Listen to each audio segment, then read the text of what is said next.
வணக்கம் நண்பர்களே. சிலரை பிடிக்காது என்றாலும் வெறுக்க முடியாது, சிலரை பிடிக்கும் என்றாலும் நெருங்கிவிட முடியாது. புரிதல் ஒன்றே அன்பை உணர்த்தும் என்ற சிந்தனையுடன் இன்றைய வீடியோவுக்குள்ளே போகலாம் வாங்க. வீடியோவுக்குள்ளே போகிறதுக்கு முன்னாடி நம்ம சேனலுக்கு நீங்கள் புதுசுன்னா மறக்காமல் லைக் பண்ணுங்கள், ஷேர் பண்ணுங்கள், கமெண்ட் பண்ணுங்கள், சப்ஸ்கிரைப் பண்ணி பக்கத்தில் இருக்கிற பெல் பட்டனை ப்ரெஸ் பண்ணுங்கள். வாங்க வீடியோவுக்குள்ளே போகலாம். இன்றைக்கி நம்ம வீடியோவில் ஒரு பவுடர் ஒன்று ஒரு ரெடிமேடு பவுடருங்க. இது நீங்கள் வீட்டில் ஃப்ரீயாக இருக்கும் பொழுது பண்ணி வச்சுக்கிட்டிங்கனாக்கா சப்பாத்திக்கெலாம் வெஜிடபிள்ஸு, இஞ்சி பூண்டு பேஸ்ட்டு எதுவுமே இல்லாமல் இந்த வானல் காஞ்சிருச்சு. இந்த சின்ன கரண்டி, இந்த குழி கரண்டி எனக்கு அளவுக்கு நான் இதை எடுத்துருக்கேன். அதனால் இந்த உடச்ச கடலை இல்லைன்னா பொட்டுக்கடலைன்னு சொல்லுவாங்க பார்த்தீங்களா, அது ஒன்று. நான் 4 கரண்டி எடுத்துருக்கேன். 2, இது 4. இந்த 4 இது எடுத்துக்கிட்டிங்கனாக்கா சோம்பு, அப்படி இல்லைன்னா பெருஞ்சீரகம்னு சொல்லுவாங்க இல்லைங்களா, அது அதே இதால் 1 போதும். இது 4, அந்த சோம்பு 1, 4:1 அப்படின்ற ரேஷியோவில் லைட்டாக சூடு வர்ற மாதிரி, ரொம்ப மொறுமொறுன்னு வறுக்க வேண்டாம், லைட்டாக சூடு வர்ற மாதிரி ஃப்ரை பண்ணிக்கோங்க. ஆஃப் பண்ணிவிட்டேங்க. எனக்கு சூடு பொறுக்க வறுத்தா போதும், ரொம்ப மொறுமொறுன்னு வறுக்க வேண்டாம். வறுத்துட்டு இதை அப்படியே மிக்சியில் பவுடர் பண்ணிக்கோங்க.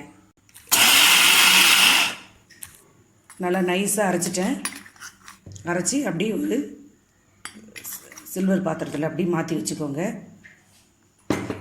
இவ்வளோதாங்க, இந்த பவுடர் தாங்க. இந்த பவுடரை நீங்கள் ஃப்ரீயாக இருக்கும்போது நல்லா ஒரு 1 மந்த்துக்கு கூட இதோடைய வாசனை போகாமல் நல்லா ஃப்ரெஷ்ஷாக நல்லாயிருக்கும். இதை போட்டு ரெடி பண்ணி வச்சுக்கிட்டேன்னா குருமாவுக்கு, இதுக்கு நம்ம நார்மலாக சப்பாத்திக்கு வைக்கிற குருமாவுக்கு இஞ்சி பூண்டு பேஸ்ட்டு தேவையில்லை, தக்காளி தேவையில்லை, வெஜிடபிள்ஸ் தேவையில்லை.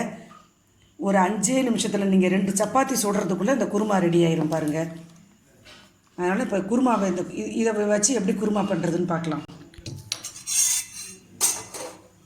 வானலில் வச்சுக்கோங்க.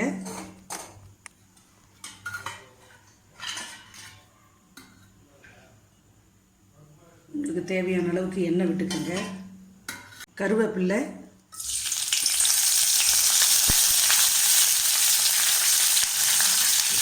பூண்டு,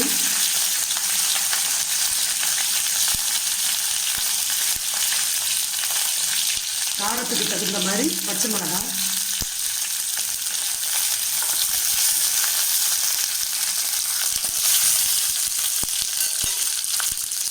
அப்புறம் இந்த மாதிரி கொஞ்சம் நீளமாக பெரிய வெங்காயம் நீட்டாக கட் பண்ணது பெரிய வெங்காயம் போட்டுக்கோங்க. கொஞ்சமாக மஞ்சள் தூள், தேவையான அளவு உப்பு.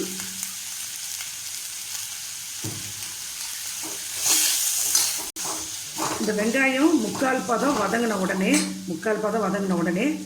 வச்சுருக்கோம் பார்த்தீங்களா பவுட்ரு, அதில் நான் ஒரு 4 பேர்த்துக்கு ஒரு 3 ஸ்பூன் எடுத்துருக்கேன். அதுக்கு தகுந்த மாதிரி நீங்களும் எடுத்துக்கோங்க. 3 ஸ்பூன் விட்டு தண்ணி விட்டு கரைச்சிக்கோங்க. அப்படியே பவுடரை போடக்கூடாது, தண்ணி விட்டு கரைச்சி போட்டுக்கணும். அடுப்பை சிம்மில் வச்சுக்கோங்க.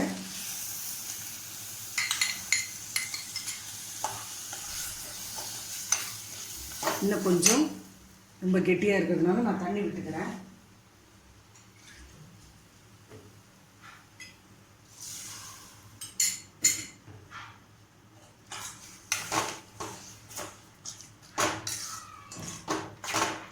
திக்னஸ்ஸு உங்களுக்கு எவ்வளோ திக்கு தேவையோ அந்த அளவுக்கு நீர் விட்டு ஒரு கொதி வந்ததும் ஆஃப் பண்ணிடலாம்.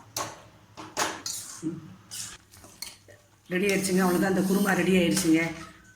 ஒரு நிமிஷம், 1.5 to 2 நிமிஷம் தான் அந்த வெங்காயம் கட் பண்ணி அந்த டைமிங் தான். அந்த பொடி இருந்தால் போதும்.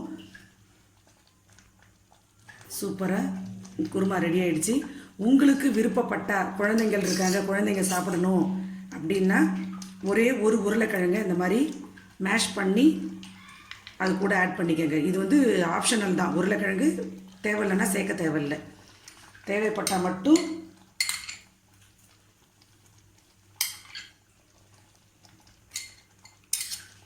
ஒரே ஒரு உருளைக்கிழங்கை இந்த மாதிரி மேஷ் பண்ணி லாஸ்ட்டாக ஆட் பண்ணிக்கோங்க. இல்லைன்னா நீங்கள் அதை ஸ்கிப் பண்ணிடுங்க, உருளைக்கிழங்கு தேவையில்லை. அவ்வளோதாங்க, குருமா ரெடி ஆகிடுச்சு. சப்பாத்தி வித் குருமா ரெடி ஆகிடுச்சு. உடனே இன்ஸ்டண்ட்டாக நம்ம ஒர்க் இருந்தால் கூட, ஒர்க்கிங் விமனாக இருந்தாலும் சரி, நமக்கும் உடம்பு சரியில்லை, கொஞ்சம் டயர்டாக இருக்குன்னா இந்த பவுடர் இருந்ததுன்னா போதுங்க. நீங்கள் ஒரு 2 சப்பாத்தி சொல்கிறதுக்குள்ளே இஞ்சி பூண்டு பேஸ்ட்டு தேவையில்லை, வெஜிடபிள்ஸ் தேவையில்லை, தக்காளி தேவையில்லை. சட்டுன்னு இந்த பவுடரை போட்டு சுவையான குருமா செஞ்சிடலாம். சூப்பராகவும் இருக்கும், டேஸ்ட்டும் நல்லாயிருக்கும். இதில் போட்டிருக்க அந்த பூண்டும் உருளைக்கிழங்கும் ஆப்ஷனலாக தாங்க. இது நீங்கள் போட்டுக்கணுன்னா போட்டுக்கோங்க, இல்லைன்னா தேவையில்லை, விட்டுடலாம். வெறும் நமக்கு இந்த வெங்காயம், மஞ்சள் தூள், பச்சை மிளகாய் இதெல்லாம் வச்சு சூப்பராக குருமா பண்ணிடலாம். இது இன்னொரு மெத்தட் என்னென்னா, இந்த குருமாவை போட்டு இந்த மாதிரி சப்பாத்தியை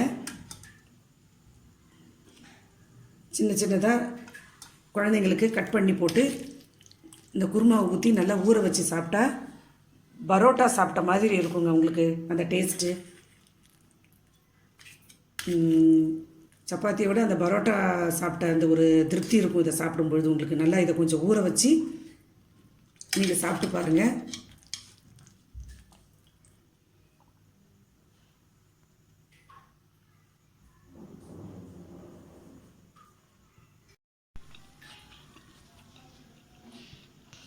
டேஸ்ட்டு அருமையாக இருக்குதுங்க. கண்டிப்பாக இப்போ இந்த லீவில் நமக்கு நிறைய வெஜிடபிள்ஸு, இந்த லாக்டவுன் பீரியடில் நிறைய வெஜிடபிள்ஸ்லாம் கிடைக்காது, கடைங்களும் இருக்காது. ஸோ இந்த பவுடர் மட்டும் கண்டிப்பாக, ஆனால் அந்த பொட்டுக்கடலை, சோம்பு நம்ம வீட்டில் இருக்கும். இதை ரெடி பண்ணி வச்சுக்கிட்டிங்கன்னா சட்டுன்னு இந்த குருமா பண்ணி சாப்பிட்லாம். ஹெல்த்தியாகவும் இருக்கும், வேறு ஹெல்த்தியாகவும் இருக்கும். அதனால் நீங்கள் கண்டிப்பாக அதை ட்ரை பண்ணுங்கள். இந்த வீடியோ எப்படி இருந்துச்சுன்னு லைக் பண்ணுங்கள், ஷேர் பண்ணுங்கள், கமெண்ட் பண்ணுங்கள். மறக்காமல் சப்ஸ்கிரைப் பண்ணி பெல் பட்டனை ப்ரெஸ் பண்ணுங்கள். நன்றி, வணக்கம்.